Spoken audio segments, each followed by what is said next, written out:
저희 일단 다음 시간은 저희가 이제 네트워크 모임 진행할 때마다 그 지역의 이야기를 많이 들었습니다. 그래서 오늘 이제 완주군에서 지금 완주군에서 그 농업 정책을 어떻게 하고 있는지, 그리고 이제 우리 그 커뮤니티 링크라는 회사의 우리 대표님이신 안대성 대표님께서 실은 이제 이 회사에서 왜 발표를 하냐면 우리 그 안대성 대표님께서 전에 완주군에 계약직 공무원으로 일을 하시면서 이 정책에 뼈대를 세우는 게 조금 일조를 하셨죠.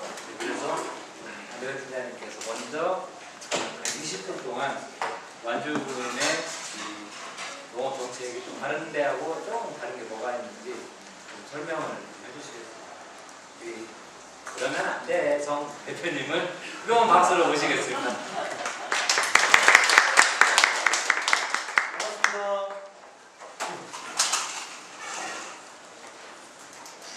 사람이 사람 이름을 바꿔요.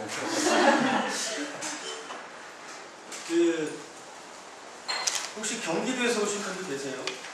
많이 마천에서 마천, 그다음에 수원이요? 제가 수원에서 오랫동안 활동했었습니다. 수원했어요? 수원에 있는 경기민원련 초대 사무장이었습니다. 저는 이제 저 전북 사람이 아니고요. 전북으로 내려온 지는 이제 5년 됐습니다. 5년 됐고요.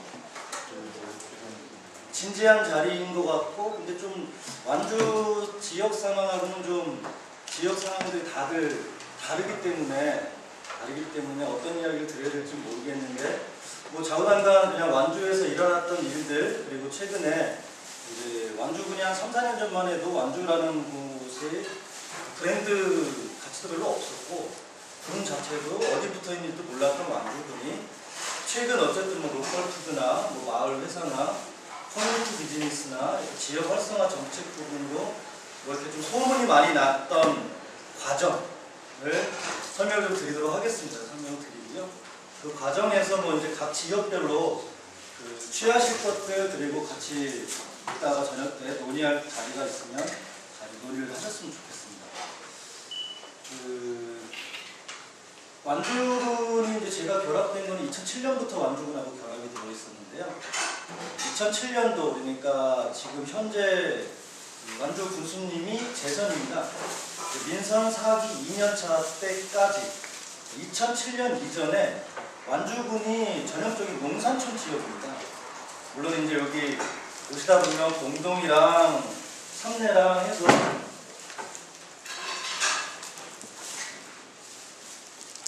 여기 이제 완주군 지도인데요. 여기 이제 표고도인데 나머지는 다 산이죠. 산이고 지금 여기 위치하신 곳이 어디쯤 되냐면 한 요쯤 됩니다. 여기가 이제 공동 삼내, 여기가 좀 넓은 뜰이 있고요. 나머지는 다 농산촌 지역입니다. 13개 읍면으로 구성되어져 있는데 그 공동 삼내 이서, 여기 같은 경우는 도시화가 좀 많이 진전된 지역입니다. 이 가운데가 전주예요. 전주와 인접해 있는 지역. 그러니까 뭐 극단적으로는 다리 하나만 건너면 전주 지역. 뭐 북쪽 지역 같은 경우는 우리 예전에 위성도시였었죠. 수원, 뭐 안산, 안양, 군포 이런 데처럼 서울에서 밀려 나와 있는 사람들이 정착해서 살고 있는 그 형태의 모양이 똑같이 지역 차원에서 전주에서 그 경쟁력을 잃거나 좀 이렇게 주거가 비용이 좀 없는 분들이 완주 공동이나 삼내 쪽에 주공 아파트가 생기면서 이쪽으로 이주를 하시게 됩니다. 그리고 산업단지가 생기면서 그래서 여기 같은 경우는 도시 지역에 가까워요. 근데 아파트 단지가 있는 소재지권을 벗어나면 또 농촌입니다.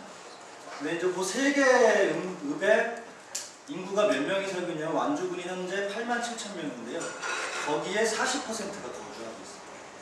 그리고 나머지 10개 읍면에 나머지 60%가 살고 있고요. 고령화율을 따지면 그 세 개 지역, 도시화가 진전된 지역을 제외한 나머지 지역 같은 경우는 고령화율이 50%가 넘어섭니다. 그러니까 어떤 마을들 가면 65세 되시는 분이 막내예요. 마을.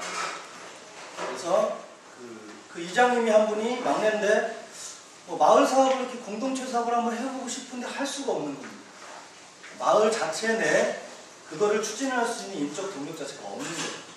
그러니까 그 2007년도까지 완주군이 농업농촌 지역임에도 불구하고 모든 지자체가 그러했지만 어디에 열을 올렸냐면 기업 유치, 대규모 산업단지 유치 뭐 이런 것들을 통한 일자리 창출, 그것이 지역 경제에 활성화하는데 가장 빠른 길이다라고 생각을 하고 똑같이 열을 올렸습니다. 그래서 이제 공동의 산업단지로 들어왔는데 그 한 10년을 평가를 해보니까 그게 지역 경제에 커다랗게 도움이 안 되더라는 거죠.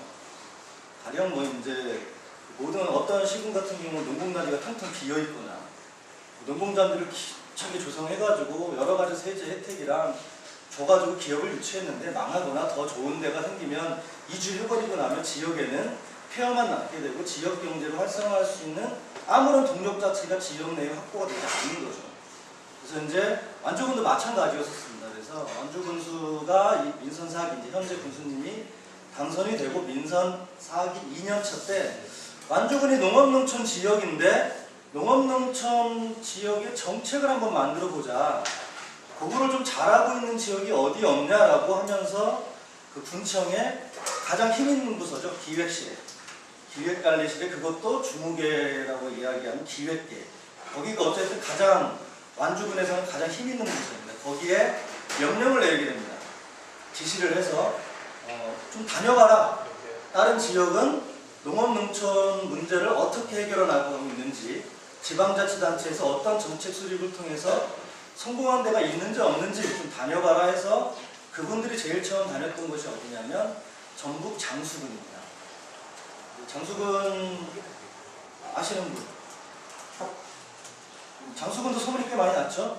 지역순환농업, 그다음에 오산 프로젝트, 뭐 한우 사과 이런 것들은 이제 유명한데 장수군 같은 경우가 2004년도에 현 장재현 군수님이 선선을 하셨는데요.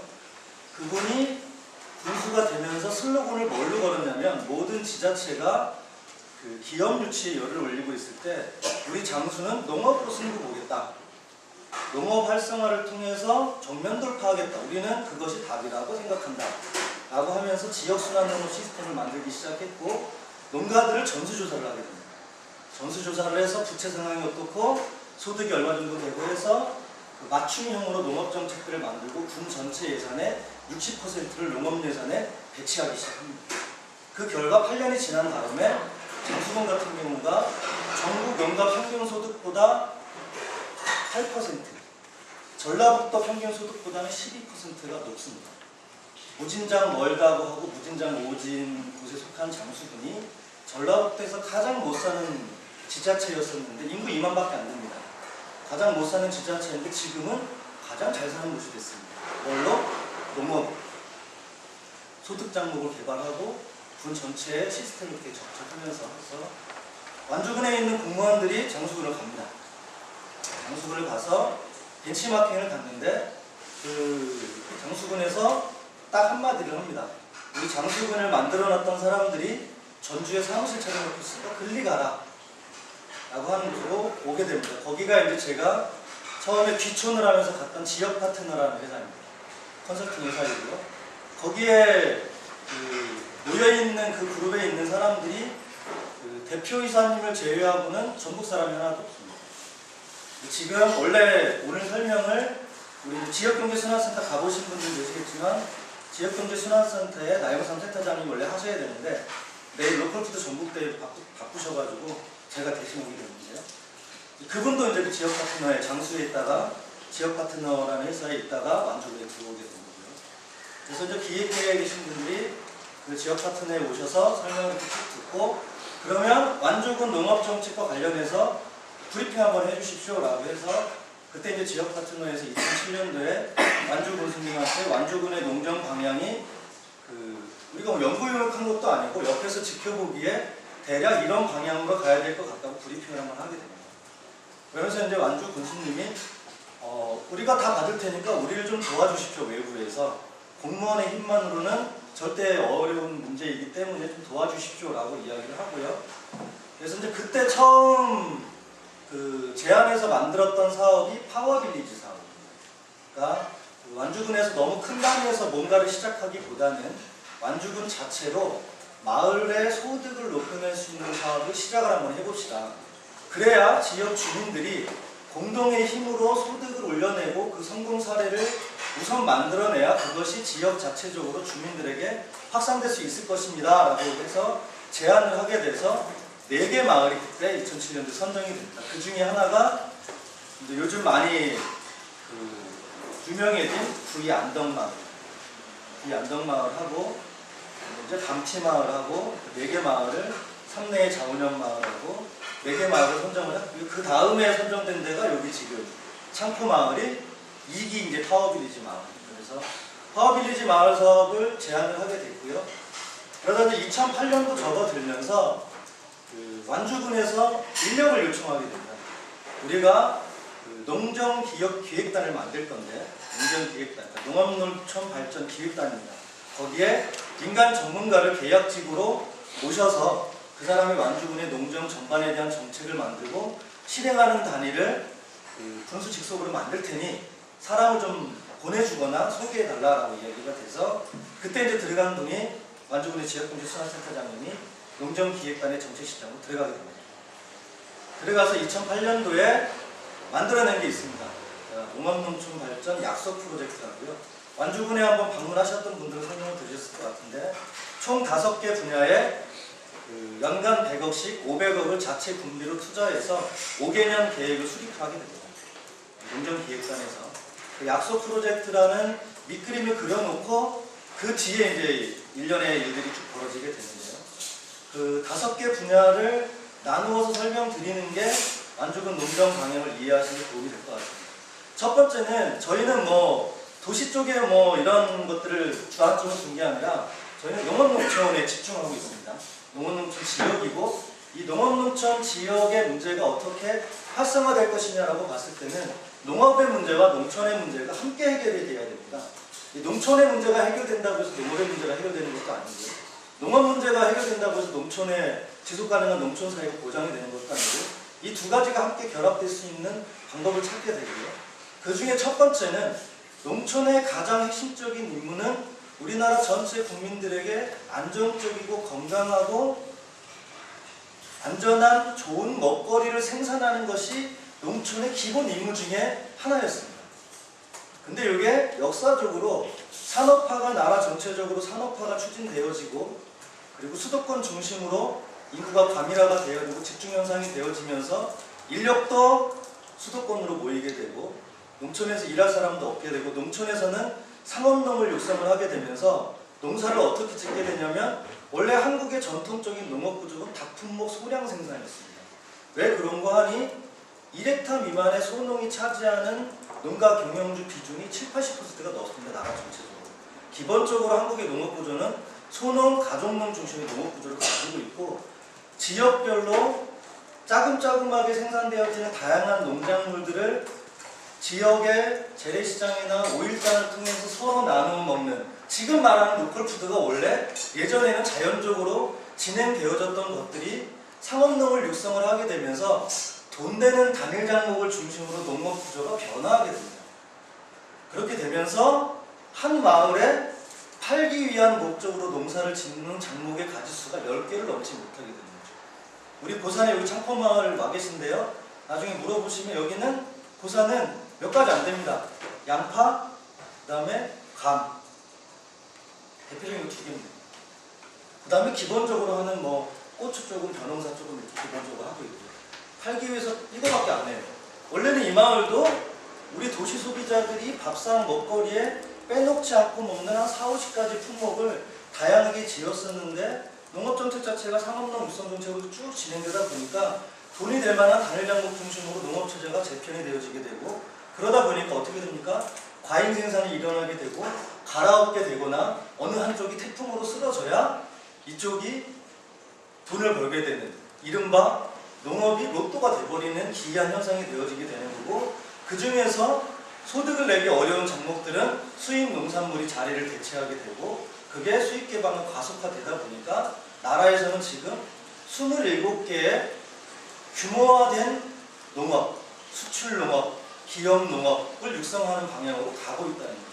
그래서 첫 번째로 완주에서 고민했던 건 첫 번째, 농업의 생산성, 지속 가능한 농업 생산이 보장되어지는 구조를 만들지 않으면 안 되겠다. 그것도 환경 농업으로 이루어져야 되는데 나라에서 10년 동안 친환경 농업 육성 정책을 참 많이 펼쳤습니다. 보조금도 주고 막 이렇게 저렇게 했는데 조금 있으면이 아니라 2005년까지 유예기간이 끝나면 저농약 농산물은 친환경이 아니죠. 이제 유예기간 안에 무농약으로 전환을 해야 친환경 인증 마크를 가질 수 있습니다. 지금 저농약 농산물은 친환경 마크 인증이 안 됩니다. 이제 10년 동안의 성과가 근데 전체 친환경 인증 농산물의 70%가 저농약이고 나머지 20%가 무농약이고 그나마 10%가 유기농. 그러면 여태까지는 나라에서 농가가 환경농업으로 전환하는 모든 책임을 농가 개인에게 맡겼다는 거죠. 장수가 성공할 수 있었던 이유는 뭐냐면 환경농업으로 전환하는 것을 농가 개별적인 책임으로 맡기는 게 아니라 군에서 지자체 차원에서 공적 영역에서 시스템화 시켜버린 겁니다. 군에서 정한 농업 생산 시스템대로 농가들이 따라오게 되면 3, 4년 뒤에 자연스럽게 환경농가로 전환할 수 있는 시스템을 장수해서 만들었던 것이 지역순환 농업 시스템입니다. 경전과 축산을 연계해서 소가 싼 똥을 퇴비화해서 밭에다 뿌리게 되면 밭의 화학비료가 30%가 절감이 되고요. 땅의 힘이 좋아지고 거기서 난 조사료를 소한테 먹이게 돼요. 그러면 소는 양질의 조사료를 먹게 되고 육질도 좋아지게 되고 요거를 계산을 한 겁니다. 장수에서 그러면 소가 몇 마리 필요한지 전체 경정농가에게 양질의 퇴비를 만들기 위해서 어떤 식품이 필요한지 그리고 소가 먹을 조사료 총량을 계산해서 농가들에게 볏짚과 더불어서 수확하고 나면 호밀과 청보리를 심을 수 있는 장비 기계화 사업단에서부터 일시에 팔아서 수확할 수 있는 시스템을 분비로 구축하게 된 겁니다. 그래서 지금은 장수가 지역순환 농업 시스템을 시작한 지 4, 5년 정도 진행이 되어지면서 한우 같은 경우도 유명해지게 되는 거고요. 그 다음에 사과 같은 경우도 제초제 쓰지 않고 농사를 짓게 되는 거고요. 이런 시스템을 농가들이 자연스럽게 결과적으로 따라오게 만드는 것을 벤치마킹해서 완주에다 하자. 거기에 5년 동안 100억을 쓰자. 그래서 완주도 계산을 한 겁니다. 전체 소 많이 수하고 그 다음에 논문 면적하고 여기에 얼마가 정도 필요한지 이것을 계산해서 지역순환 농업 시스템을 첫 번째로 만들게 됩니다. 이걸 만들게 되면 두 가지가 이점이 있는데 첫 번째는 아까 말씀드렸던 시간의 흐름에 따라서 농가들이 그 시스템에 참여하게 되면 자연스럽게 군 전체적으로 환경농업으로 전환이 용이해지고요. 개별적으로 맡겨놓는 거예요. 두 번째는 생산비가 절감이 됩니다. 소의 생산비도 절감이 되고요. 그 다음에 농가들의 화학비료 투척하는 것들이 저감이 되니까 생산비가 절감이 되겠죠. 그래서 똑같은 금액으로 농산물을 판다 하더라도 가격 경쟁력이 확보되는 이른바 우리가 노동자들이 임금 인상 투쟁할 때 보면 사회적 임금을 높인 투쟁도 함께 하잖아요. 자기 실질 임금을 높이는 투쟁 말고 사회적 임금을 높이는 투쟁을 해서 똑같은 월급으로 더 많은 것들을 얻을 수 있는 같은 이치입니다. 그거를 약속 프로젝트의 첫 번째로 진행을 하게 되고요. 두 번째는 아까 말씀드렸듯이 완주뿐만 아니라 모든 농촌이 소농, 가정농 중심의 농업구조를 가지고 있습니다. 2008년도에 제가 완주군 로컬푸드 활성화 연구용역을 하면서 조사를 해봤습니다. 완주군에 12개 농협이 있는데 단위농협에서 취급하는 취급액을 자료를 받아서 2년치를 분석을 해보니까 완주 전체 농업 총 생산액의 15% 정도를 취급을 하고 있었어요. 그것도 돈 되는 작물도 있죠. 완주에서 유명한 딸기, 삼내 딸기, 곶감, 저쪽에 소양 철쭉 이렇게 돈 되는 거를 빼고 나면 쌀, 한우 이렇게 빼고 나면 거의 없습니다. 그럼 나머지 85%에 해당하는 완주군의 농업생산물은 그동안 어떻게 팔고 있었느냐? 밭대기나 농가들이 직접 알아서 파는 거였습니다. 그리고 나라에서는 그런 정책을 만들었죠. 농가들이 생산도 해야 친환경으로 생산해야 되고 유통도 해야 되고 직거래 마케팅도 해야 되고 패키지 디자인도 신경 써야 되는 모든 책임을 농가에게 다 맡겼습니다. 그걸 잘하는 분도 계셨죠. 이른바 스타농업인, 벤처농업인들. 근데 행정에서의 써야 되는 정책은 경쟁력 있는 농가가 포커스가 아니라 경쟁력이 없는 농가들. 이른바 투자 여력이 있고 많이 배우고 똑똑하고 감각이 있고 영업 능력이 있는 분들은 행정에 보살핌이 없어도 잘 살 수 있습니다. 근데 그 군에서 행정에서 공적 영역에서 담보해야 되는 영역은 경쟁력 없는 농가들, 소농 가정농을 이렇게 분석해 보니까 팔 데가 없는 겁니다.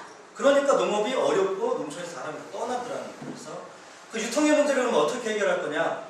전체 유통의 문제를 다 해결할 수 없겠지만 농협에서는 규모화되어 있는 농산물들 특장목 중심으로 브랜드 농산물들을 경쟁력을 가려서 농협에서는 취급을 하고 나머지 소농 가정농이 생산해냈던 것들을 어떻게 해결할 거냐? 이거 군 단위에서 정책적으로 공적인 영역에서 로컬푸드 정책 세워서 팔아주자. 농가들이 농사에 전념할 수 있게 팔아주는 정책에 배급을 또 쓰자. 그래서 로컬푸드 정책을 도입을 하게 됩니다. 2008년도에 도입을 하게 되고요. 그 다음에 이제 농촌사의 가장 기본 단위, 뭐 이랬거나 저랬거나 없어지지 않고 있는 사람들의 가장 생활의 단위인 마을을 개수를 세어보니까 완주 그냥 487개 정도가 자연마을이 있습니다. 487개 자연마을이 있는데 대부분 마을당 뭐 작게는 한 50가구, 적게는 한 20, 30가구 정도가 살고 있죠. 근데 여기에 이미 487개 중에서 그 한계 취약 범위를 넘어선 마을들이 있습니다. 아까 말씀드렸듯이 마을에 70세 이하가 없다든지, 그 다음에 마을에 한 15가구만 산다든지, 그 15가구 중에 뭐 독거노인의 비율이 80%가 된다든지, 이렇게 실제 마을 주민들이 스스로 뭔가 계획을 세우고 실행할 수 있는 인적, 내적 동력이 없는 마을들을 제외하고 그 어떻게 풀어나갈 것이냐를 고민하면서 거점 마을 100개소를 육성을 해보자. 그거는 이제 파워빌리지 마을 2007년도에 만들었던 사업과 결합이 되어지는 건데, 그래서 거점 마을 100개소를 만들어서 예를 들어서 이런 겁니다. 창포마을이 지금 4개 마을이 모여 있는데요. 이 창포마을의 사업이 지금 이제 조금 이따 농촌마을 종합개발 사업까지 들어와서 한 5년 정도 지나면 창포마을이 꽤 그 경쟁력 있는 마을로 이미 지금 이제 뭐 마을 내에 이렇게 그런 성과들이 나타나고 있지만, 이게 그렇지 않은 주변 마을들까지 확산되어지는 거점 마을들을 100개를 만들자. 그러면 적어도 마을 단위의 소득과 삶의 질의 문제를 마을 단위에서 해결할 수 있는 만큼 해결하는 것들을 할 수 있지 않겠느냐라고 하면서 이제 그게 거점 마을 100개소를 만들자라고 시작이 됐고, 그게 민선 5기 오면서 비즈니스 개념이 좀 더해져서 공약으로 마을 회사 100개로 이제 공약 사업으로 되게 됩니다. 그 다음에 네 번째는 농가들을 이렇게 사는 것들을 비교해 보니까 부채 문제가 심각하더라는 거죠. 그것도 나이 드신 분들은 부채가 상대적으로 없습니다. 일을 벌리지 않으시니까. 근데 중요하게 그 향후 농촌 사회를 이끌어 나가고 있고 농업을 이끌어 나가려고 하는 3, 4, 50대 젊은 농가 경영주의 부채 비율이 만만치가 않습니다. 평균 부채가 뭐 한 6, 7천 정도 되고요. 소 키우시는 분들 같은 경우, 완주 같은 경우는 소 100도 이상 키우시는 농가들 같은 빚 2억이 기본인데, 부채 2억. 왜 그러냐면 축사진인데 투자해야죠.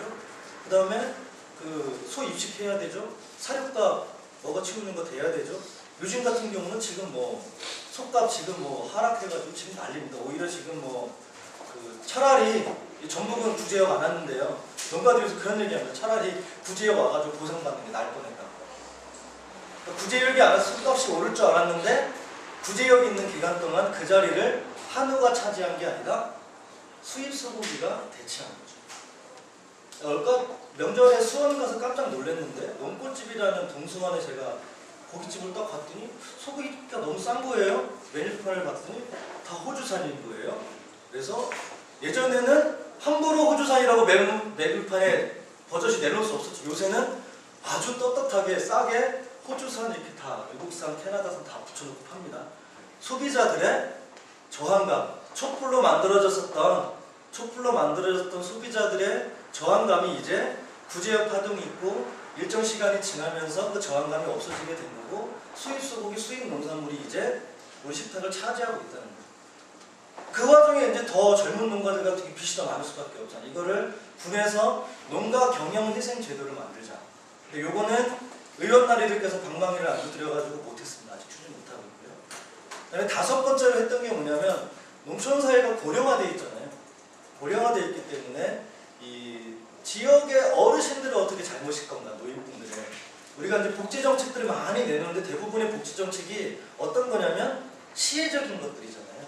근데 농촌에서의 복지는 그러하지 않아야 된다. 농촌에서의 복지는 생산적 복지여야 된다. 그분들이 평생 농촌에서 농사짓고 살았던 그거를 업이 아니라 그것을 통해서 용돈을 벌고 삶의 활력을 찾는 것들이 말 그대로 농촌 사회의 어르신들 가장 잘 모시는 길이다. 그래야 건강해질 거고 남은 여생을 행복하게 살 수 있을 거고 그래야 마을에 여러 가지 공동체성도 보장이 될 것이다라고 해서 만들었던 게 이제 뭐 많이 들어보셨겠지만 두레농장입니다. 그래서 2009년도에 매년 2개씩 해서 지금 이제 총 9, 10, 11이니까 6개의 두레농장이 만들어지고 있고요. 그래서 뭐 이제 나중에 뭐 다녀보신 분들도 계시겠지만 뭐 1호 두레농장 같은 경우는 할머니들이 한 달에 한 50만 원 정도씩 챙기세요. 그러니까 두레농장 하우스에서 생산한 농산물 지은 거를 로컬푸드에서 팔아주니까. 그러니까 할머니 분들은 거기서 식사도 같이 하시고 이야기도 하시고 일도 하시고 수다도 떠시고. 그래서 마을의 경로당의 문화가 달라진 거죠. 전에는 고스 덮치는 게 경로당의 문화였지만 지금 이제 화투장이 없어진 거죠, 마을에. 그래서 이제 그런 마을들을 한 20개소 노인들을 중심으로 해서 만들어 나가자 해서 그 5개 분야의 약속 프로젝트를 추진을 하게 됩니다. 2008년도에 그 약속 프로젝트가 만들어질 당시에 그 공무원들이 싫어했겠죠. 그죠? 그 기센터의 과장, 소장 다 반대했습니다. 반대했고요. 그래서 그 농정기획단의 그 나영삼 센터장님이 군수님한테 직보했습니다. 근데 이제 군수님만 받아들인 겁니다. 좋다. 내일 당장 기자회견하자. 공무원들한테 시간적 여유가 안 준 겁니다. 바로 그 다음날 기자회견하고 그 예산 수립해가지고 세부계획 내라고 하니까 공무원들은 갑자기 없던 돈 100억의 사업을 만들어 집행을 해야 되는 거예요. 그게. 그러니까 공무원들이 뭐라 그랬냐면 이제 그 당시 요즘은 완주군 공무원이 많이 안 그런데요. 꽤 수준이 높습니다. 요즘 완주군 공무원이. 근데 그 당시 완주군 공무원들이 어서 이상한 새끼가 하나 들어와가지고 일 만든다고. 그래가지고 이제 그해 연말에 근데 거기 어떻게 반전이 됐냐면 그 농업부서에 있는 직원들이 농가분들 만나서 사업을 집행해야 되니까 설명을 할 거 아닙니까? 근데 다 칭찬하는 거예요, 농가들이. 아니 어떻게 내가 평생 완주군에서 농사 짓고 살았는데 어떻게 완주군에서 그런 기특한 생각을 했어? 뭐 이제 지역에 있는 뭐 여태곤 목사님이나 친환경 농업 하시는 분들도 다 이제 칭찬을 하는 거죠. 그러면서 공무원분들의 생각이 조금씩 바뀌기 시작합니다. 이제 그 와중에 그 희망제작소가 결합이 됩니다. 2008년도 제 기억에 말 정도로 기억이 됩니다. 2008년 말 2009년 초인 것 같은데요. 그 당시에 이제 희망제작소에서 진행하고 있는 좋은시장학교 사업 일환으로 그 완전 교수님이 거기 가시게 됩니다. 일본을 가시게 되는데 거기서 박원순 변호사랑 이렇게 하시다가 배짱이 딱 맞으신 거예요. 그래서 바로 돌아오자마자 희망제작소랑 MOU 체결하고 완주군의 공무원을 희망제작소로 파견을 하게 됩니다. 1년 동안. 가서 시민단체에서 어떤 메커니즘으로 현장에서 어떻게 일을 하는지 그 조직의 생리를 배워와라 이렇게 보내게 되고요. 그 직원을 보내고 그 1년 동안 그 제안이 되어졌던 게 커뮤니티 비즈니스입니다. 핵심적으로 제안되어졌던 게 커뮤니티 비즈니스. 그래서 완주군 같은 경우는 그 앞서 말씀드렸던 농업농촌발전 약속 프로젝트 5개의 영역과 커뮤니티 비즈니스가 결합이 되어지면서 훨씬 풍성해진 겁니다. 그러니까 농업, 농촌 쪽에 집중되어져 있는 소득의 문제와 삶의 질의 문제를 정치로서 해결해 나가는 것과 그 다음에 지역사회에서 필요한 다양한 사회적 서비스의 영역들이 있잖아요. 이거를 공동체 방식으로 풀어내자. 그것도 지속가능하게 비즈니스 방식으로 해내자. 비즈니스가 먼저가 아니라 공동체 활성화를 통해서 이것이 비즈니스가 더해져서 그런 좋은 소규모 공동체 회사들을 많이 만들어내자는 게 이제 완주군의 커뮤니티 비즈니스이게 되고, 그래서 그 약속 프로젝트가 만들어지면서 희망제작소가 결합되어져서 커뮤니티 비즈니스가 더해지면서 지역경제순환센터의 그 5가지를 하는 곳이 한목에 들어가게 되는 겁니다. 왜 한목에 들어가게 되냐면 중간 지원 조직으로 한목에 들어가게 되는 건데 이게 다 연결되어 있습니다. 가령 제가 이제 군에 작년에 1년 정도 있었는데요. 그 전에 2007년도에 컨설팅을 하다가 마을에서 육성센터로 이제 제가 계약직으로 들어갔다가 공무원이 제가 할 일이 아닌 것 같아서 저는 나왔는데, 그래서 이제 마을에서 육성센터를 맡게 됐는데, 예를 들어 이런 겁니다. 지금 커뮤니티 비즈니스의 좋은 사례로 손꼽히고 있는 로컬푸드 영농법인 건강한 밥상 같은 경우, 물론 아직까지 조직 내적의 공동체성이나 뭐 전문성이나 여러 가지 우리가 풀어야 될 해결 숙제들은 되게 많지만, 그게 쉽게 만들어질 수 있었던 건 뭐냐면 완주 마을 사업에 리더들이 있었기 때문에 건강한 밥상이 만들어질 수 있었습니다. 그러니까 마을은 농업 농촌 사회를 유지하고 이끌어 나가고 사람들을 만들어내는 근간이 되는 전제가 되는 거예요. 요거를 이렇게 엮고 지역 차원에서 엮어서 요거를 사업화 시켜내고, 요게 그 결과를 지역에 있는 분들이 고스란히 혜택을 받게 만들어주는 게 커뮤니티 비즈니스라고 생각을 하는 거예요. 그래서 완주군에서는 커뮤니티 비즈니스 이론적 개념보다는 완주군에서 필요한 방향으로 영역별로 이걸 역할 분담을 하게 됩니다. 지역경제 순환센터 내에서. 그래서 뭐 사실은 커뮤니티 비즈니스에 포괄되지 않는 게 없잖아요. 그죠? 이론상으로는 다 그러한데, 완주 상황에서 비어있는 부분이 지역 차원으로 엮는 문제, 도시 쪽의 문제, 교육의 문제, 문화의 문제, 복지의 문제, 이러한 문제의 다양한 공동체들을 육성해내고, 이 사람들이 지역의 그 생산자이자 서비스의 공급자이자 소비자가 될 수 있는 이른바 요즘 많이 이야기되고 있는 지역 전체적인 사회적 경제 시스템 자체를 완주에서 만들어내자. 근데 완주는 좀 진안하고 달랐던 건, 완주는 행정에서 깃발 먼저 꽂고 진행을 한 거죠. 진안이 10년 동안 다양한 공동체와 이 여러 가지 사람들을 만들어내서 여기에 행정이 조금 보태졌다라고 하면, 완주의 3, 4년 과정은 그래서 뭐 빨리 왔을 수도 있는데 또 문제가 있을 수도 있습니다. 어떤 게 맞는지는 모르겠지만, 완주 같은 경우는 행정에서 깃발 꽂고 예산 세우고 드라이브를 강력하게 걸고 지역 주민들이 나오게 되고, 그 중에서 뭐 성과가 나오는 데 있고 안 나오는 데도 있겠지만 이런 것들을 만들고 있고, 그러다가 이게 행정의 힘만으로 안 되겠다 싶어서 그 약속 프로젝트를 만들고 2009년 과정을 겪으면서 요 상기 초등학교를 어떻게 쓸까를 고민하다가 지역경제순환센터를 하자 만들게 되고, 거기에 커뮤니티 비즈니스 센터, 마을, 그 다음에 로컬푸드, 그 다음에 공간문화, 그 다음에 도농순환, 귀농귀촌 이런 문제 기능들을 다 모아놓자. 그거를 중간 지원 조직으로 만들자. 그래서 좀 섞여 있습니다. 지역경제순환센터에 5가지의 중간 지원 기관이 있는데, 민간 단체, 시비센터처럼 이따가 말씀하시겠지만 아예 재단법인 형태로 되어 있는 경우도 있고요. 아니면 행정에서 설립을 하고 계약직을 뽑아서 전문가를 거기다 놓고 현장에서 일을 하게 만들어내고 있는 곳도 있고요. 근데 장기적인 목표는 지역경제순환센터에 있는 기관들이 행정으로부터 독립하는 거죠. 완주군의 건강한 NGO로 성장해서 나와서 지역사회를 보다 건강하고 풍요롭게 만드는 것들을 완주군 시골 촌구석에서 한번 만들어보자 라는 게 이제 거기에 나와 모여있는 여러 이제 사단법인 기관들의 목표이고요. 그래서 지금 이제 얻을 만큼 많냐 이제 솔직히 평가하면 저는 그렇게 생각합니다. 소문은 많이 났는데 사실은 솔직히 말해서 이제 출발할 준비가 됐다고 생각합니다. 완주군이 3년 정도 정책 만들고 그걸 도와줄 수 있는 중간 지원 조직들이 있고, 지역의 주민들이 뭔가 관심을 가지고 지역에서 조그만한 여러 사례가 나오면서 저렇게 하면 성공할 수도 있겠구나라는 지역 주민들이 희망감을 갖기 시작했고, 그러면 이제 출발선에 섰다고 생각을 하고요. 완주군이 그럼에도 불구하고 다른 지자체와 다르게 한 3년이라는 짧은 기간 동안 2008, 9, 10, 올해 11년 4년 차인데요. 3년이라는 짧은 기간 동안 그런 어떻게 보면 민과 관과 그다음에 지역에 있는 연구기관과 지역 주민들이 함께 협력할 수 있는 형식적이나마 이 시스템이 만들어질 수 있었던 이유는 저는 이제 첫 번째 지자체장의 힘이라고 보고요. 그러니까 저는 지역에서 지자체장을 참 잘 뽑아야 된다고 생각합니다. 잘 뽑아야 된다고 생각하고요.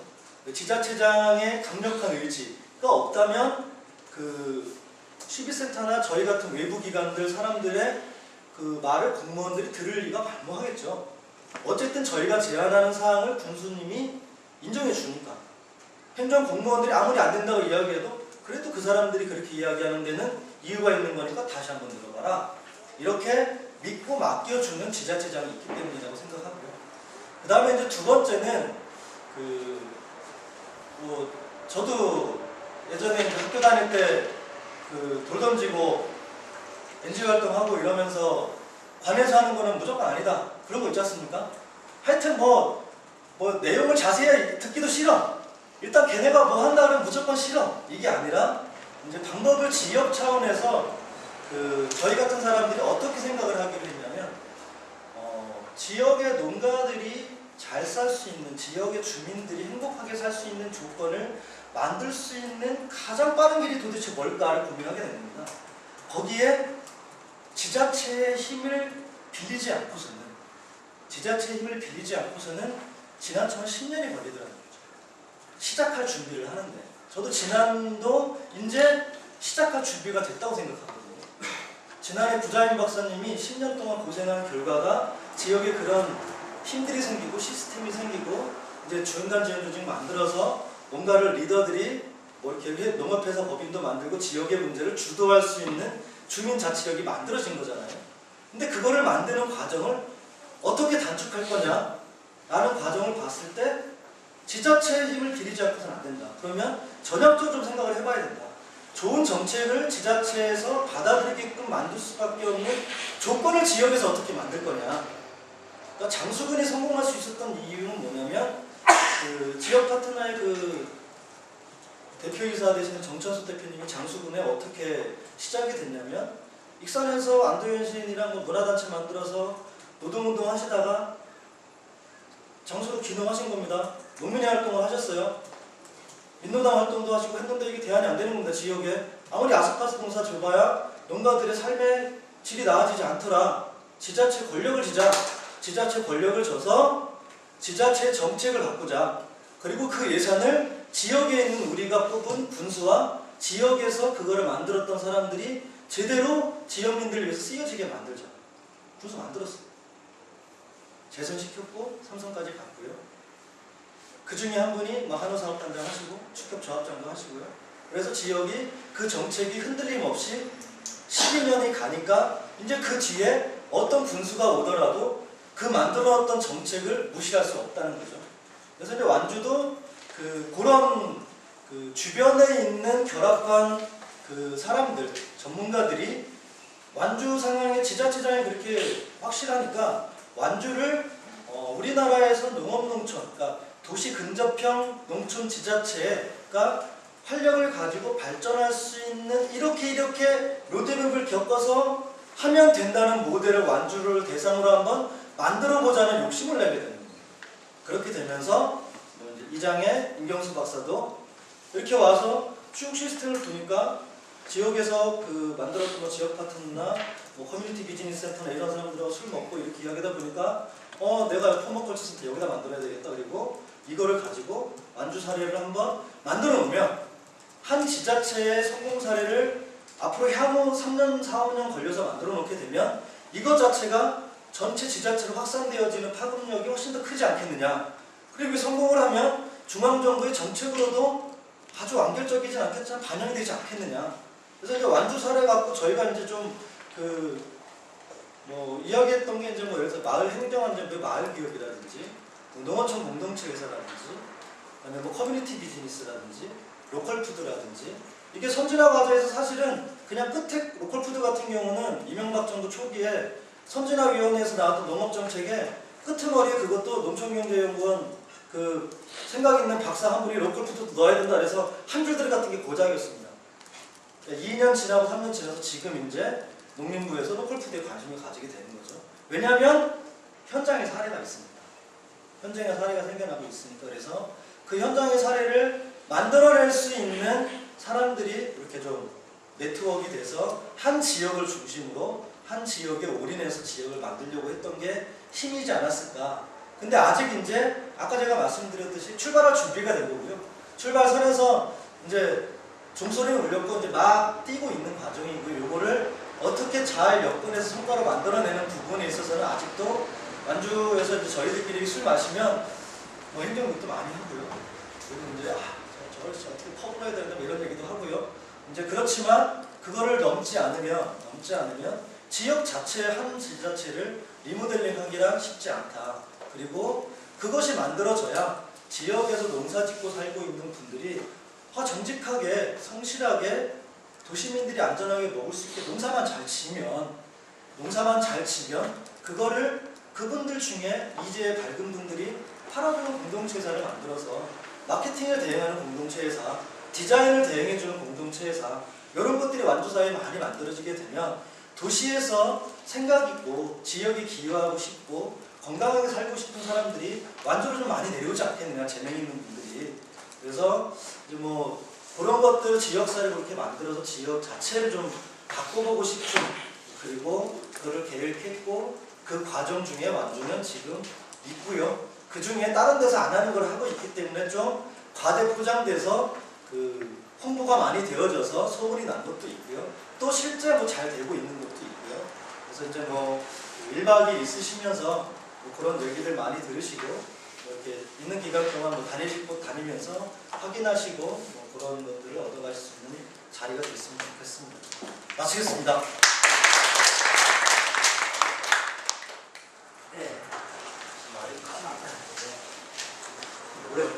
대타로운 것 같지가 않죠. 우리 안대성 대표님께서 이제 완주 군의 농업 정책 아주 뭐 거칠게 다뤄주긴 했지만 여러 가지 중요한 얘기는 다 해주신 것 같습니다. 좀 궁금하신 점이나 좀 이런 것들은 난 이렇게 생각한다 하시는 거 있으면 좀 말씀해 주시죠. 예. 제가 2년 전에 우리 나현석 생각과장님하고 뵀을 때 좀 헷갈렸던 게 조금 전에 뭐 무개념 해가지고 100억을 투자했는데 그 당시에는 제가 국비로 해가지고 500억을 갖는 차적으로 100억씩 해가지고 500억 투자하는 걸 제가 그때 들었던 것 같은데 이게 어떻게 맞는지.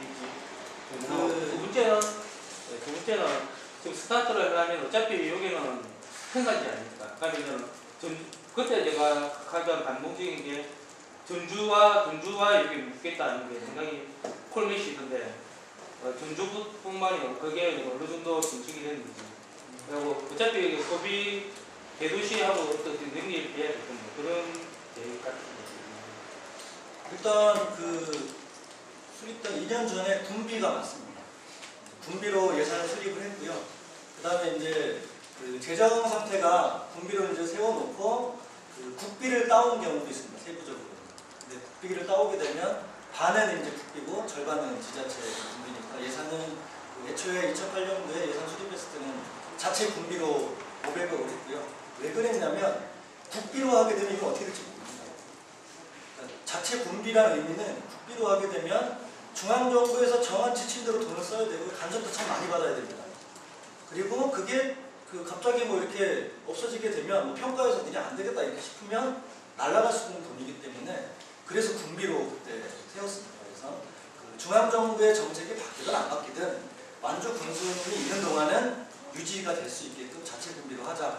대신 재원을 확보하는 부분에 있어서 국비를 따올 수 있는 부분들은 따오는 거죠. 가령 우리 로컬푸드 통합지역센터 같은 경우는 국비 사업을 하고 광특 사업 해가지고 보고 뭐 이제 부분적으로 마을 사업 같은 경우도 이제 나라에서 주는 거, 도에서 주는 사업들을 공모 사업을 따와서 군비를 절감하고 그다음 다른 데 쓰는 것들을 진행하고 있는 거고요. 그 다음에 지금 전주 소비자들 같은 경우는 2년 전하고 지금 달라진 건 아까 제가 로컬푸드에 대해서 자세히 설명을 안 드렸는데 2009년도에 그래서 처음 시작했던 게 모악산 이제 전주 시민들이 많이 찾는 곳이 있습니다. 모악산에 직거래 장터를 열었는데 딱 장터를 딱 열고 보니까 어떤 문제가 생겼냐면 장목이 다양하지 않은 거예요. 그러니까 도시 사람들 입장에서는 직거래 장터에 가서 장을 볼 수 있어야 되잖아요. 장을 볼 수 있어야 되는데 장을 볼 수가 없는 거예요. 거기 가서 몇 개 사고 다시 마트를 가야 되는 거죠. 그래서 이제 그 3개월 경험을 가지고 뭘 계산하기 시작했냐면 2010년도에는 장터를 운영을 하되 초기에 농가들하고 연간 판매할 거를 계약 체결하자. 그래서 장터, 직거래 장터의 매출을 20억 목표치를 정해놓고요. 그 다음에 품목별로 다 계산합니다. 품목별로 싹 다 계산을 해가지고 농가들하고 뭐 상추 요거 몇 평은 누구네 시기별로 해가지고 그 계획을 세우고, 그래서 2010년도에는 장터를 9월달부터 진행을 했고요. 그리고 상시적으로 이제 5군데에서 장터를 진행을 했습니다. 그리고 2009년도에서는 공무원들이 했어요. 기술센터 공무원들이 주말마다 가가지고 했는데, 이게 공무원들이 주말을 반납하고 장사하는 게 얼마나 성의 있게 되겠습니까? 물건 공급할 물량을 가져오는 것도 쉽지 않고. 그래서 2010년도에는 그래서 이제 건강한 밥상을 발의해서 만들게 된 거고, 건강한 밥상에서 행정에서 예산을 위탁 받아가지고 아예 농가들이 직접 물건 수거해오고 장사해서 사람 써가지고 이제 진행을 하게 됐고요. 그리고 2010년도에 이제 그 직거래 장터 준비하는 거와 뭘 준비했냐면 꾸러미, 일주일에 25,000원을 내면 집집마다 25,000원짜리 꾸러미 한 상자를 배달을 해줍니다. 거기에 그 3가지 품목은 기본 품목입니다. 그 집집마다 꼭 먹는 두부 한 모, 달걀 8알, 그 다음에 콩나물 400g. 요거는 이제 매주 들어가는 기본 품목이고요. 나머지 그 8개에서 9개는 제철 채소를 중심으로 해서 뿌리게 됩니다. 그래서 2010년도 9월 달에 그 행정공무원 200가족을 먼저 시작을 했습니다. 왜냐하면 처음 하는 거잖아요. 일종의 공무원들이 테스트 마켓이 된 거죠. 그래서 그 문제가 발생하면 입막음이 가능하잖아요. 우리끼리니까. 그래서 이제 9월에서 한 3달 정도 해서 공무원들한테 쭉 발송을 하면서 모니터링을 합니다. 그래서 뭐가 어쩌다 저쩌다, 또 공무원들이 뭐 자발적으로 먹은 것도 아니고 그 교수님이 시켜가지고 억지로 먹은 거니까 얼마나 또 안 좋은 거가 다 보이겠습니까? 그래서 이제 그 건강한 밥상의 그때 모토가 뭐였냐면, 저 사람들이 불만을 제기하는 것만 해결하고 우리는 성공한다. 이거 근데 물론 말도 안 되는 것도 있어요. 뭐 매주 그 꾸러미 품목을 뭐 선택하게 해줘야 되는 거 아니야? 소비자 선택하면 어디 가냐? 근데 이제 그 아시겠지만 유럽에서 진행한 공동체 지원 농업이나 그 농산물 꾸러미는 소비자는 주는 대로 먹는 겁니다.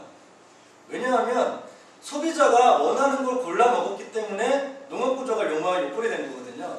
자기가 먹기 좋은 거, 인기 있는 것만 먹다 보니까 상업농이 돈 되는 작목 중심으로 농사를 짓다 보니까 좀 덜 먹고 안 좋아하는 거는 가공용으로 쓰이는 거는 다 수입해서 하게 되는 거였거든요. 식생활 패턴이 바뀌는 거에 따라서 소비자의 기호도 달라질 거고 잘 먹는 품목도 달라질 거 아니에요. 그러면서 건강의 문제, 환경의 문제, 모든 것들이 망가진 것이기 때문에 사실 꾸러미의 핵심은 뭐였냐면, 로컬푸드의 핵심은 뭐였냐면, 지금 상업농 중심으로 돈 되는 단일 작목 중심의 지역농업, 농업구조가 되어 있는 농업의 지도를 바꿔보자는 겁니다. 그래서 근거리에 있는 소비자들을 중심으로 해서 좋은 거를 먹게 해주는, 신선하고 좋은 걸 다양하게 그 지역에서 공급하게 되면 갈아엎을 일도 없게 되고, 이 시스템이 정착이 되게 되면 기획생산, 계약 재배, 책임 유통이 가능해집니다. 책임 소비가 가능해지는 거고. 그래서 이제 그런 이제 뭐 가령 나는 매주마다 쇼핑몰에서 물건 사듯이 나는 골라가지고 배송 받아야 되겠다. 그러면 그분들한테 그러죠. 그러면 한살림 이용하십시오. 그냥 한살림에 들어가셔가지고 매주 그냥 찍어서 묶음 배송 받으시면 되고요. 이 로컬푸드 꾸러미는 그 로컬푸드에서 정해놓은 우리나라 사람들이 먹어야 될 건강의 문제, 식단의 문제, 편식하는 문제까지 고려해서 이거를 다양한 품목들을 공급하는 거기 때문에 이제 뭐 그렇게 시작을 했습니다. 해서 그 지금 현재 이제 1년 거의 다 돼가고 1년 돼가고 있는데, 작년 9월 시작했으니까 지금 2,500가족입니다. 2,500가족이 되니까 이제 과정이 참 재밌어. 처음에는 군수님이 이제 뭐 간부회 때 꾸러미 시작하니까 뭐 다 드십시오 이러면 이제 과장 먹어야 되고요. 게장국도 다 먹어야 되고요. 좀 더 내려가면 그 게 차석들까지는 먹어야 돼요. 7급까지는. 그렇게 200명이 됐고요. 그러다가 이제 한 번 명령을 더 내리게 됩니다. 공무원 1인당 5가족씩 모아. 그러니까 이제 막 난리가 났어요, 진짜로. 공무원들이 환장하는 거 아닙니까? 그러니까 자기 먹는 거 그렇다 치고 그러면 총각 공무원들은 어떻게 해? 그러면 이제 그래도 이게 또 보고가 되잖아요. 취업에서 뭐 보험회사처럼. 이게 또 부서별로 경쟁이 됩니다. 무슨 부서에서 말하세요? 그래서 초기에 기술센터에서 한 열 몇 개밖에 안 됐었어요. 근데 농업기술센터 소장이 나중에 간부일 때 보니까 문화관광과에서도 50 몇 개가 나왔는데 기술센터 소장이 그 다음날 다 하고 빨리 모아. 이렇게 된 겁니다. 그래서 친구한테 막 전화해가지고 야, 5달만 먹어줘. 5달만 먹어줘. 좀 가져라. 이렇게 된 겁니다. 그래서 처음에 그렇게 해서 갑자기 이제 그거를 사실은 저희는 반대를 했어요. 근데 나중에는 지금 와서는 교수님이 맞았다 생각이 들어요. 왜냐하면 왜 반대를 했었냐면 준비가 안 돼 있었어요. 우리한테 물량이. 우리가 공급할 수 있는 물량은 맥시멈 500까지 있었어요. 그래서 갑자기 1,500명이 막 신청이 막 들어오니까 대기자가 되는 겁니다.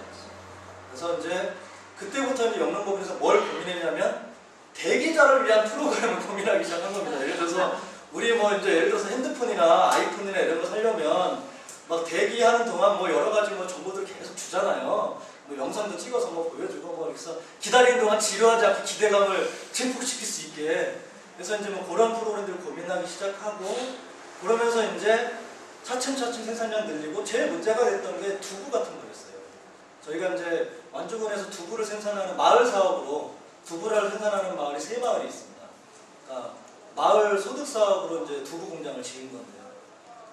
한 마을에 콩을 확보해낸 양이 정해져 있잖아요. 그리고 콩 수확철도 아닌데 갑자기 봄에 콩이 모자르게 된 겁니다. 활력과 공무원 과장들이 다 콩 어디서 구하냐 막 이럴 정도로 이제 꾸러미에 이제 그 해가지고 어쨌든 콩은 다 구했어요. 구해서 그 하고 여름에 이제 수급 조절을 하려고 이제 쉴 수도 있으니까 배송 과정에 이후로 이제 한 달 반 정도 안 하고 이제 지금 다시 배송을 하고 있는데 그래서 이제 2,500가족 정도가 됐고 그 과정에 이제 논란이 됐던 게 완주군이 이제 교수님이 유럽을 그 희망제작소로 지자체장으로 또 유럽을 한번 갔다 오시면서 성북구청장님하고 또 아성국이 된 거예요. 그래서 성북구청하고 자매결합을 맺고 성북구청의 로컬푸드 꾸러미를 납품하자 이렇게 된 겁니다. 근데 이제 이게 말이 안 되는 게 완주에서 1차적으로 공략할 시장은 어디냐면 완주 국민입니다. 사실. 완주군에 있는 소비자들도 사실은 사 먹거든요. 그러니까 완주군에 있는 사람, 그 다음에 전주에 있는 사람. 그래도 남으면 뭐 대전 수도권을 바라볼 수 있을지언정 뭐 저희는 이게 확산되어서 수도권은 경기권에서 책임져야죠. 경기도에 평택도 하고 안성도 하고 이천도 하고 여주도 해서 그 이 있는 농가들이 가까운 시장에서 공급해야 문제가 되는 거지. 이거는 잘못하면 우리가 완주군의 로컬푸드가 한살림이랑 다를 바가 없게 되는 겁니다. 생협이랑. 생협하고 한살림의 지금 핵심 고민이 그거잖아요. 종국화되어 있으니까 똑같이 일반 농산물하고 똑같이 유통비용이 과중한 겁니다. 중간중간에 물류센터 지어야 되고요. 물건의 신선도도 떨어지게 돼요. 왜냐하면 좋은 것만을 원하니까 소비자들이 주문을 하면 강원도의 유기농, 부산의 유기농, 경남의 유기농 이게 한 곳에 모여서 중간에 물류센터에서 재포장되어져서 배송되는 동안 3, 4일이 걸리는 거죠. 그게 다 유통비용인 거잖아요.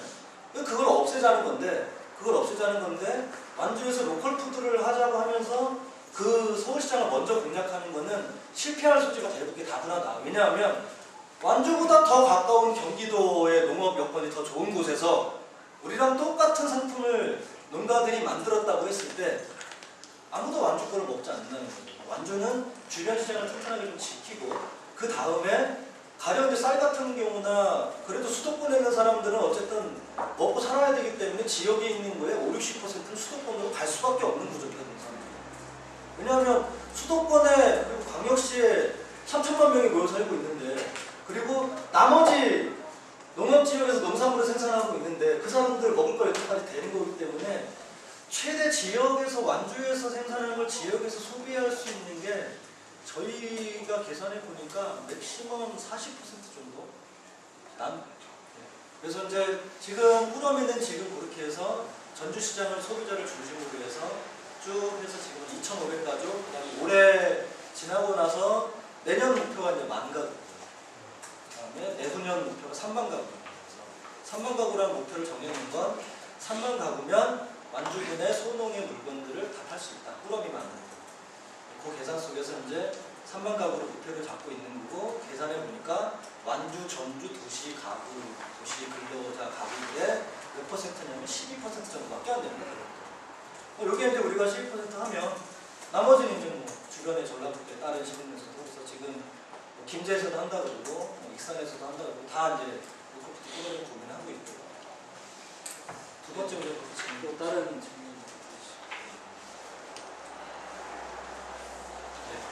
혹시 그 꾸러미를 받아보는 소비자들이 이렇게 그 소비자 커뮤니티가 구성이 돼 있나요? 아니면 지금 이제 홈페이지가 일단 있고요. 홈페이지가 있고 그다음에 꾸러미 소비자들 중심으로 해서 모니터링단을 통해서 만들었어요. 주부 모니터링단을 만들어서 한 20여 분 정도로 활동을 하고 있고 그분들이 이제 계속 피드백을 하고 있고 그다음에 이제 꾸러미 완주 꾸러미의 특징이 이제 편지가 있습니다. 손으로 쓰는 농사꾼 아줌마가 쓰는 편지가 있는데 그 어떤 절반 정도는 그 편지 때문에 먹는다는 분들이 있어요.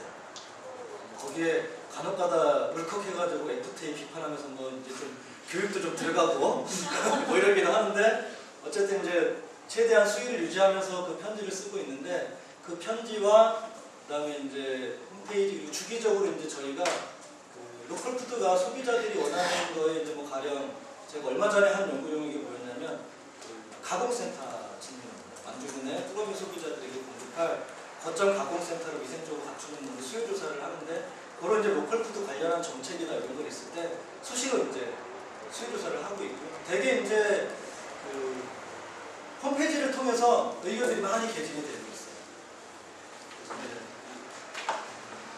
그러니까 이제 그 말씀하신 내용 중에 이제 지금 이제 여건이 출발 준비 상황이라고 되어 있잖아요. 그리고 이제 성공적인 모델이 이제 어느 정도 도착이 돼야 이제 계속적으로 이런 것들이 이게 다른 지자체에서도 이제 계속 받을 수 있고 충청남도 같은 경우도 이제 그런 내용들로 요즘 그런 작업들을 진행하시는 걸로 알고 있는데 지금 이제 보시기에 뭐 저기 완주 같은 경우 한 3년의 지자체 장의 어떤 의지로 그런 것들을 했고 진안 같은 경우는 이제 그 마을 리더라든가 이런 것들을 통해서 이제 계속 한 10년 동안 오랜 기간 동안 해왔던 거지 않습니까?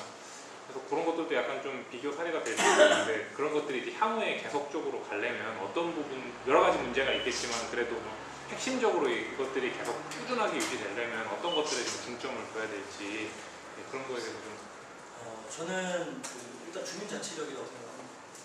그러니까 지금 도시권 같은 경우는 그래도 이제 그 기본적으로 이제 NGO나 시민사회 운동 역량들이 기본적으로 있기 때문에 뭔가 문제의식이 생기고 이거를 해 나갈 수 있는 인적 동력 자체가 있는데요.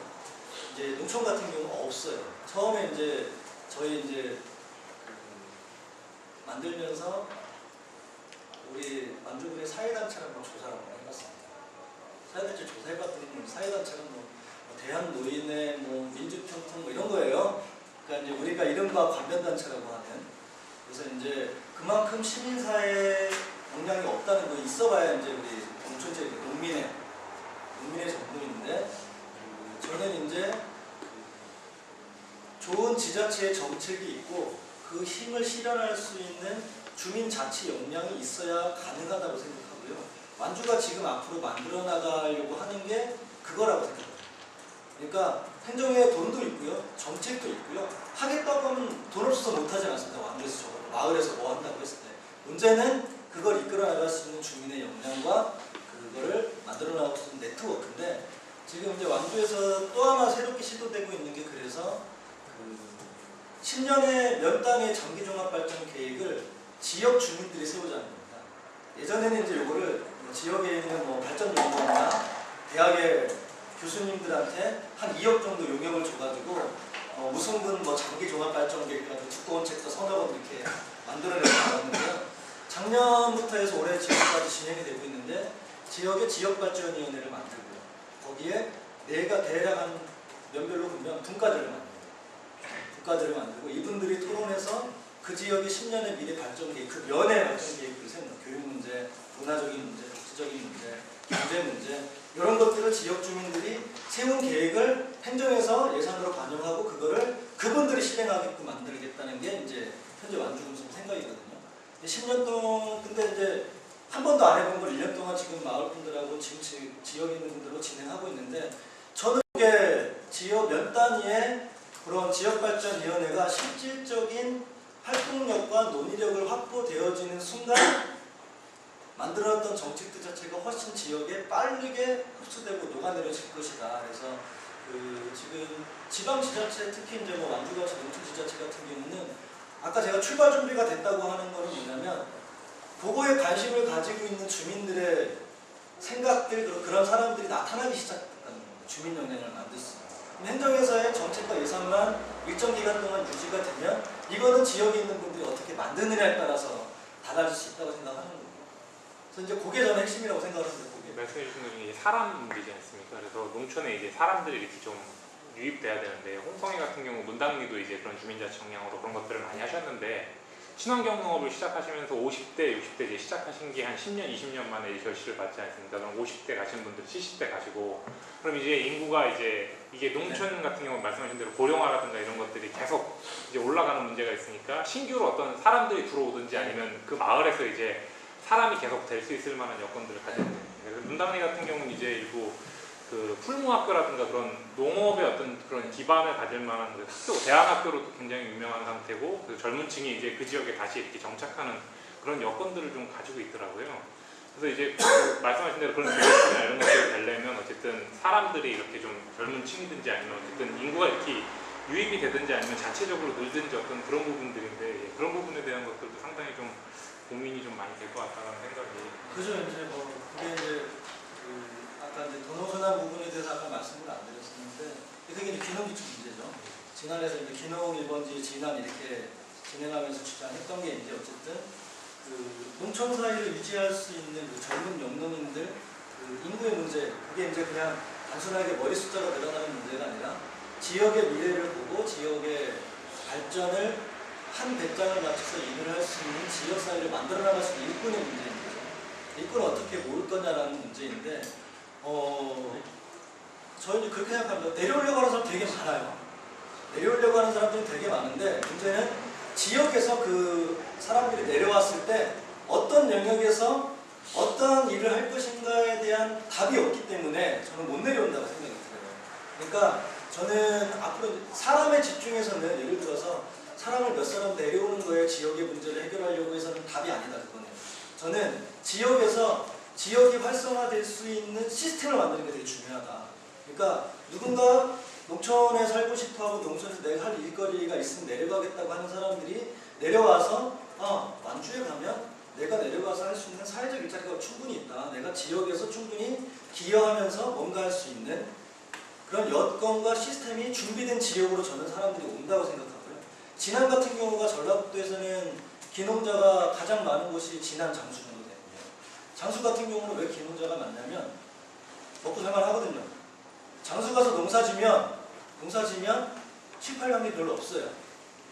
왜냐하면 어느 정도로 군에서 설계를 해놨냐면 부부가 몇 평의 땅을 가지고 소 몇 마리 키우고 과일, 과수 몇 개 하고 시설하우스 몇 평에 어떤 작목을 치면 5천만 원 벌 수 있다. 이 설계를 만들었고 군에서 정책적으로 시스템을 만들어 놔버렸거든요. 그러니까 그게 이제 이른바 장수예산 오산 프로젝트인데 지금 여전히 유효하고요. 진안 같은 경우는 기농자들을 위한 행정 지원 종합 시스템 자체를 구축하는 겁니다.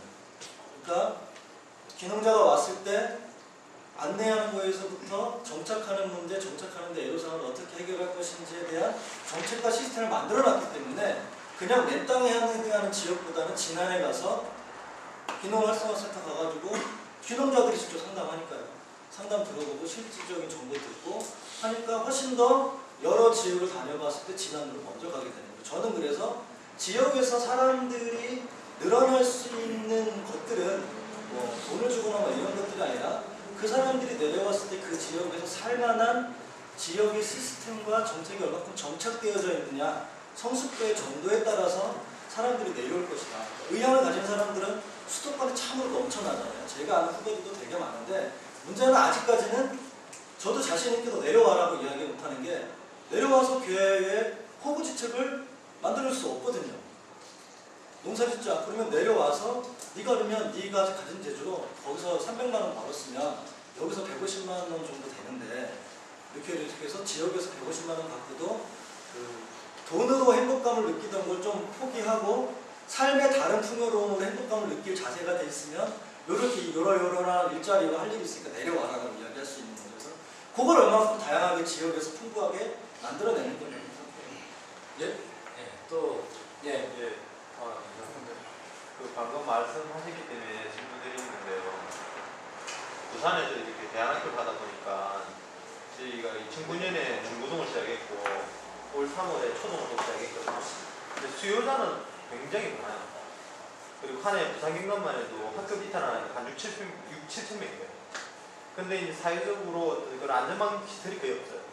그나마 대안학교 조금 수용하고 나머지는 어디 가는지 몰라요. 술집을 가고 이랬는데 저희들이 도시 안에서 커버할 수 있는 한계가 있는 거예요. 왜 그러냐면 환경적 문제가 제한적이 있거든요. 돈의 문제가 걸려야 되니까. 그래서 방금 진안이나 원제나 마찬가지로 폐교만 만일에 폐교를 어느 정도 선에 저렴하게 예를 든다 하면 들어올 대안학교가 많은 거죠. 그럼 그 대안학교 제한을 걸 수도 있다 되는 거예요. 누가 그냥 너희끼리 고립돼서 서로 살다가 가는 게 아니라 이 지역사회와 함께 융합할 수 있는 어떤 소통의 구조를 갖는 형태라면 들어올 학교는 엄청 많을 수가 있어요. 예, 저도 갈 생각이 있고요. 예, 제한 질문은 아니거든요. 예, 제한 겸 예.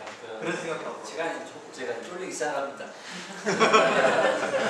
예, 저는 이 강의를 들으면서요, 지금 이제 처음에 이야기하셨던 게 결국 지금 각 지역별로 비즈니스 커뮤니티가 잘 될 수 있는 가장 1원서를 그 지역장이 갖고 있는 어떤 정책적인 역량이라든지 의식이라고 했는데 그것 플러스 제가 봤을 때는 또 시스템 이야기하지 않습니까?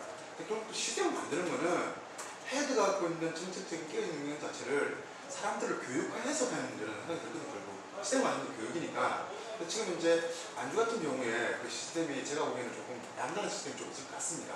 거기에 대해서 일반적으로 평이하게 진행되는 시스템보다도 조금 더 강력하게 지금 현재까지 안주가 성공하게 됐던 그 시스템 한두 개 정도 있으면 조금 이야기를 들어보고 싶은데. 그러니까 일단 뭐 아까 제가 말씀드렸듯이 저도 행정을 별로 안 좋아하는데 제가 작년에 오래간만에 제가 한 5년 됐으니까 내려온지 저를 알고 있는 사람들이 제가 야, 나 공무원 한다 그랬더니 나를 아는 모든 사람들이 이제 하다하다 별짓을 다 하는 거야 이렇게 얘기를 했거든요. 이제 완주군 같은 경우 이게 장점이 되기도 하고 단점이 되기도 하는데 행정하고의 결합도가 상당히 높습니다. 가령 이제 완주군의 지금 저희 마을 사업 같은 경우 예를 들면 완주군의 마을 사업을 지금 추진하고 있는 마을 개수가 105군데 정도 현장에 있습니다. 2007년도에 단 4군데에서 3년 동안 105개로 늘어난 거죠.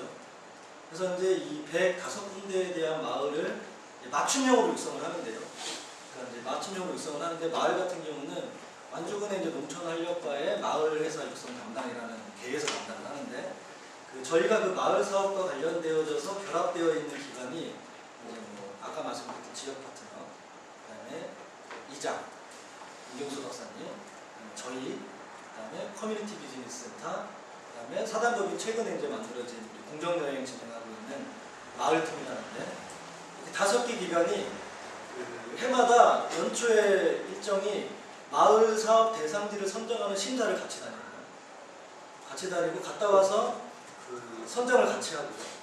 그다음에 그 전에 했던 마을, 그 전에 했던 마을들을 한 테이블에서 행정하고 논의를 해서 결정을 한다. 마을별로 쭉 모니터링한 결과를 가지고 이 마을은 이 현재 상태에서 교육이 좀 더 필요할 것 같으니까 분류를 하고요. 유형화를 한 다음에 그거에 대한 것들을 행정에서는 예산을 만들고요.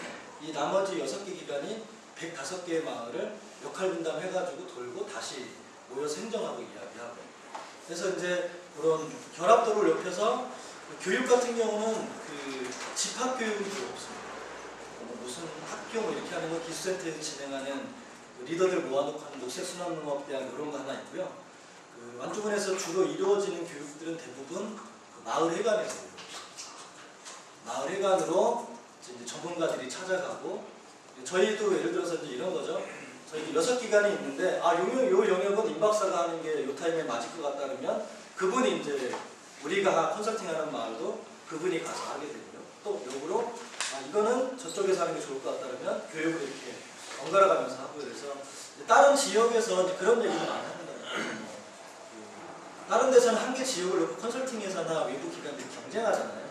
근데 이제 이장에서 이제 있는 문요한이나 친구가 저희는 우리끼리 담합을 합니다. 이렇게 그러니까 이제 저희끼리 이제 행정하고 결합도가 워낙 높다 보니까 행정에서 또 감나라 배추나라 하는 것들이 있어요. 근데 우리가 보기엔 영 아닌 것 같은 경우는 6개 기관에 입을 맞추는 거죠. 그래서 과정이 이렇게 얘기할 것 같은데 적절하게 그렇게 진행하는 그게 이제 어떻게 보면 완주상 시스템이 있다고 하면 그런 게 이제 외부에서 전문기관하고 그 행정하고 결합도가 높으면서도 적절한 긴장관계를 유지하려고 노력하고 있고 뭐 싸울 때도 있어요. 싸워서 니네가 알아서 해봐. 손 한 2달 올 때도 있고요. 그래서 이제 뭐 그런 관계를 유지하면서 교육은 대신 그 대부분 농가분들이기 때문에 커뮤니티 비즈니스 좀 약간 경우가 다릅니다. 그러니까 커뮤니티 비즈니스 공동체 같은 경우는 일단 업장업장님 말씀하실 건데 커뮤니티 비즈니스는 제외하고 농촌지역 같은 경우는 대부분 마을로 찾아갑니다. 저녁 한 8시 공공기에는 8시 정도 찾아가서 대부분 마을에서 같이 만들어 나가는 것들이 진행이 되고 있고요. 대략 또 다른 질문 있으시면 그렇습니다. 네, 또 오늘 제가 의외로 우리 그 안대성 거짓말이죠? 나연산 대전 진짜 조심하세요. 노래로 제가 나연산 사를 여러 번 들었는데 굉장히 쉽게 잘 해주셨고 이따가 저녁에 오실 거예요 다시? 9시에? 저기 축제 가야죠. 아, 거기 가서 또 공부하고 있어요. 안 오실 거면 지금 계속 질문해야 되는데. 아무튼 굉장히 좀 길고 어려운 얘기를 쉽고 좀 알아듣기 쉽게 설명해 주신 우리 안대성 감사합니다. 이제 개인적으로 사업도 하시니까 궁금한 점들은 이제 수수료를 내시고 저희가 조금 이제 시간적으로 좀 압박이 생겼지만 저희가 10분 정도 쉬었다가 진행을 해요. 40분에 바로 시작해야만 저희가 식사 시간이 많이 가거든요. 그러니까